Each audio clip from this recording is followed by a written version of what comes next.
కొత్త ఎలా ఉంది ఇంతకి? కొత్తలు చాలా బాగుంది. మమ్మల్ని ఎప్పుడు పిలుస్తారు? మీ ఆవిడ మీకు ఇలా గిఫ్ట్ ఇచ్చారా? మేమే ఉండట్లే అండి అక్కడ. ఉండట్లేదా? మేము ఇప్పుడు ఇంకా ప్రెసెంట్ అయితే ఉండట్లేదు. అయితే మీ ఇంటికి భోజనం రావాలి, మీ ఆవిడ చేతి వంట తినాలంటే ఎక్కడ రావాలి నేను? ఇప్పుడు మేము ఉంటున్న ఇంటికి.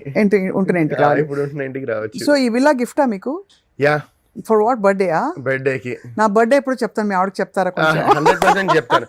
నేను అనుకున్నాను ఎవ్రీ ఇయర్ ఇట్లా ఏమైనా గిఫ్ట్ ఇస్తే అసలు ఎవ్రీ ఇయర్ బర్త్డేకి ఏదో ఒకటి క్రేజీగా ఇలా చేసుకోవచ్చు. Next flight. సర్ప్రైజ్ ఎలా జరిగింది వరుణ్ అది?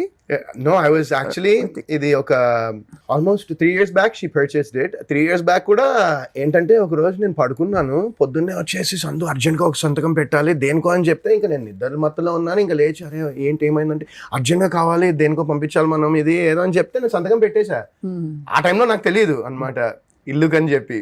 సో 3 years తర్వాత అప్పుడు నువ్వు పెట్టావు సంతకం గుర్తుందా, అది దీనికే అని చెప్పి ఇంకా నా బర్త్డేకి ఇలా కళ్ళకి కట్టింది. అండ్ ఐ వాజ్ లైక్ ఏంటి ఎక్కడికి వెళ్తున్నాము ఏంటి అనుకున్నా. ఆ తర్వాత ఇంకా అప్పటిదాకా నేను ఎక్స్పెక్ట్ చేయలేదు. మేము ఉండేది ఇక్కడ మణికొండలో, ఇంకా అక్కడ నుంచి మా హౌస్ నుంచి శంషాబాద్ దగ్గర అక్కడ, ఇంకా అక్కడికి వెళ్తున్నప్పుడు ఎక్స్పెక్ట్ చేయలేదు. ఎక్కడైతే వాచ్మెన్ మ్యామ్ ఇది కీ ఇగోండి మ్యామ్ అన్నాడు అనుకో, అప్పుడు నాకు చిన్న డౌట్ వచ్చింది ఓకే ఏదో ఉందిలే అని. But I was completely shocked. అంటే నేను ఎక్స్పెక్ట్ చేయలేదు అసలు బేసిక్గా.